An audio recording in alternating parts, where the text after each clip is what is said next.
coming in from Terry, asking, what do you think of Trump's speech about how Kim Jong-un didn't know about the abuse Otto Warmbier went through in North Korea that caused his death? Now, this ultimately is a hell of a story, because this was one that happened, for those of you who don't know, quick recap on this one. In 2016, Otto Warmbier, I think he was 21 at the time, went to North Korea.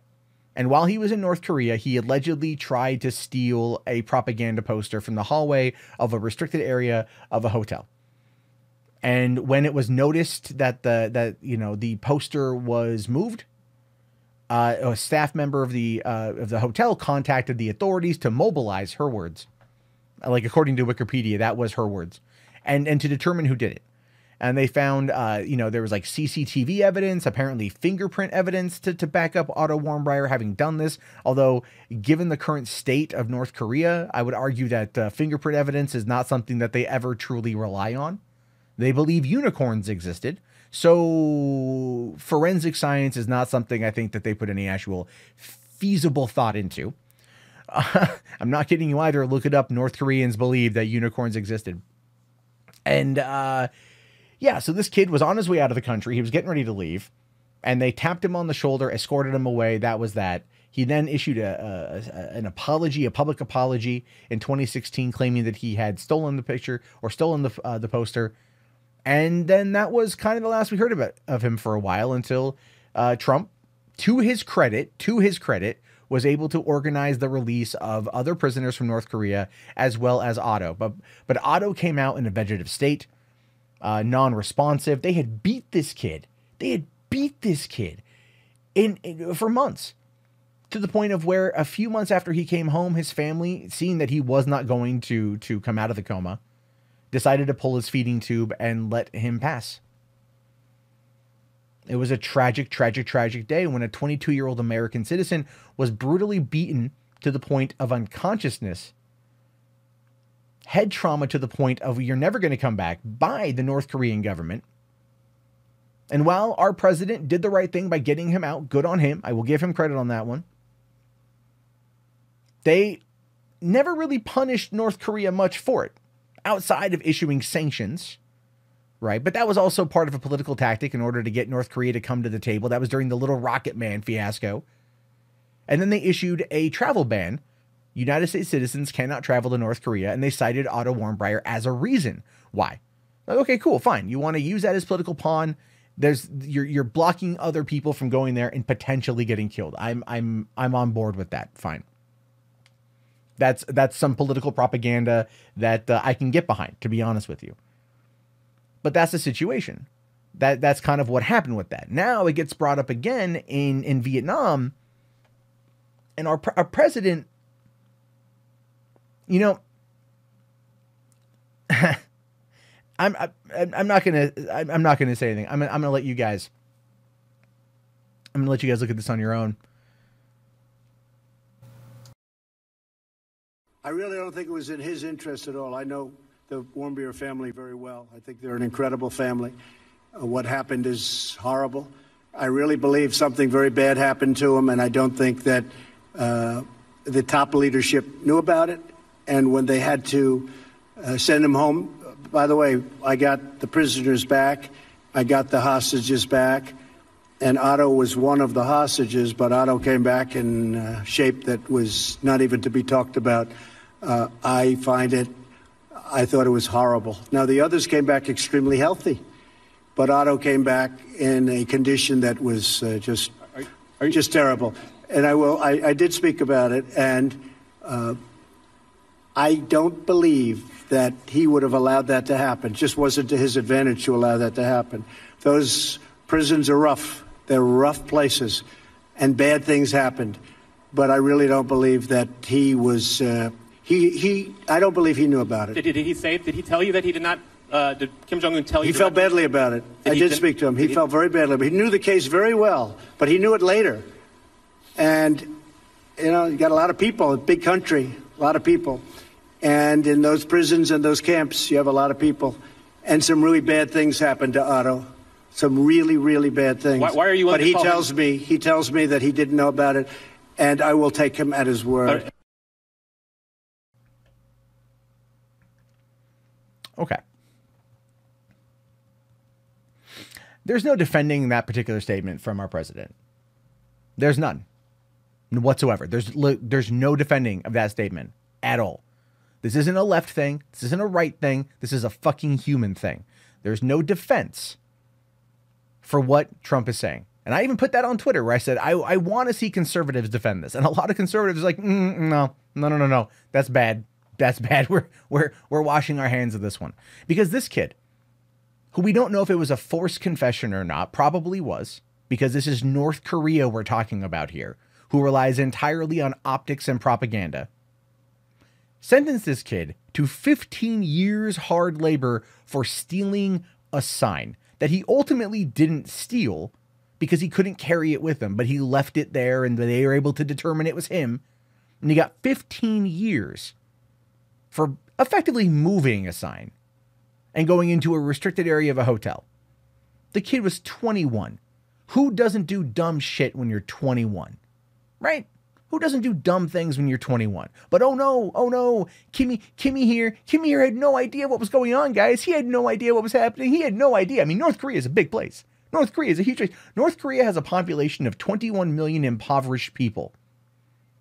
New York State has 19 million people in a much smaller area than North Korea. There's a reason why North Koreans are as they are, because of the dictatorship of Kim Jong-un. And while no deal was found to be made in Vietnam, because of course not. Of course, why would there be a deal? It's just all optics. Everything with Trump is optics. But to sit there and say that Kim Jong-un did nothing wrong here. Oh, he had no idea, guys. He felt real bad. Kim cried. He told me he cried. Tears for Otto. Right. This is a guy who, once he took control to establish that he was no one you wanted to ultimately fuck with, killed his own uncle by murdering him to death. This is a dude who was brutally murdered many people. Many people he's brutally murdered. He is a dictator. 100%. And Trump loves dictators. Let's be fair. Trump loves them. Oh, he loves them. Oh, yeah. Putin, Kim Jong-un, Duterte. Oh, he loves them. Because there's power. That's what it boils down to here is power. I mean, look at the last time that Trump and Kim Jong-un met. And he came back and he was all like, you know, Kim and I met. We fell in love. We fell in love. Lots of love. Tip to tip love. We fell in love. He wrote me a nice, beautiful letter. Oh, what? I love that too. He wrote me this nice, beautiful letter. I loved the letter. It was a great letter. Well, what did the letter say, Mr. President? I didn't open it. But it was a beautiful letter. Beautiful letter. Look, you guys might accuse me of just going orange man bad. No, look, I'm looking at this as a on a step-by-step basis here. I'm looking at this on an absolute case-by-case basis here. There's no defense for this statement. There's no defense to sit there and say, well, Kim Jong-un, he had no idea what was going on in this country. BS. They watch everything. They have squawk boxes in every home, constantly playing nonstop North Korean propaganda that you cannot turn off. You can turn it down, but you can't turn it off. They have people that are so worm infested and malnourished and impoverished because of the way that they run their society. And we're afraid of them because of a nuclear capability, which we could easily take out with a well-orchestrated strike. But my question then boils down to this. What financial benefit is there from Trump's perspective to buddy up to North Korea? Because I can't see anything else other than some kind of financial advantage he can get from that for himself, not for the country, for himself. Because he sits there and he says, I know the Warmbiers, they're good people. And then goes on to defend the guy who ultimately got their son killed. A 21-year-old kid sentenced to 15 years hard labor for moving a sign. Yeah, defend that. I really want, if you are the biggest Trump supporter in the world, I want you to defend that. I want you to try to go to the worst possible place you can muster of being a human and defend the dictatorship, the regime of Kim Jong-un. Oh, Kimmy did nothing wrong. Little Kimmy, he had no idea. He didn't do nothing. He a good boy. Yeah, whatever. I want to see you try. Because someone out there will. You're gonna argue it because you're gonna be stubborn over it. You're gonna sit there and go, no, Trump did nothing wrong here. No, he did. If you're an American and you care about this country, you care about his people, there's no other way to look at this particular stories, this particular statement. This, much like Helsinki, is once again Trump siding with a dictator over the American people. But hey, keep making America great, right? Keep doing that. Yeah. You guys did wonderful. You did great. Pat yourself on the back. This is who you got elected. And I don't care if you get mad at me for saying that or not. This is a bad guy doing bad things as a bad president. And then with any luck, he'll be out next year. With any luck, he'll be out. 2 years gone. And we can maybe get back to some semblance of normality in this country. But when you back idiotic statements like this and you don't hold his feet to the fire, you are literally part of the problem. And I have no sympathy for you when you complain about when he finds a way to fuck you over too. So there you go on that front. There's my thoughts, my opinions on that one. Fuck Donald Trump to the absolute nth degree I can think of. He's a horrible person, a horrible president, and I look forward to when he finally gets ousted out of office, whether it's through the American Electoral College or through, actually being indicted for crimes he's committed, which we learned about yesterday. So, yeah. I just, again, I'm more going to laugh at the response to this from people than I am going to actually laugh at what happens with our government, because we already know what's going to happen. They're going to cover for his ass. But so many people out there are just going to defend Trump. You cannot defend him here. There's other things that the media's gotten wrong that you can defend him on, and I won't argue you against that. And I've had to defend him in the past when I felt that he's been misconstrued. There's no misconstruing this. Otto Warmbier is dead. Or Warmbier is dead. He's not coming back.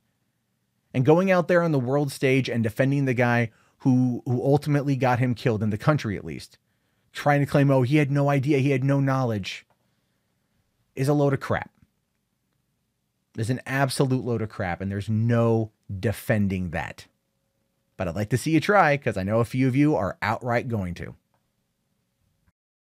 Hey guys, thank you so much for watching this clip from whatever. I really appreciate it. Don't forget to thumbs up the video, subscribe. You can even submit your own stories to peskyadblock@gmail.com or call the voicemail line. If you want to help support the channel financially, you can always join the channel, become a member today, or go to patreon.com/MundaneMatt. Thank you guys again so much. Have yourself a great day, and peace out.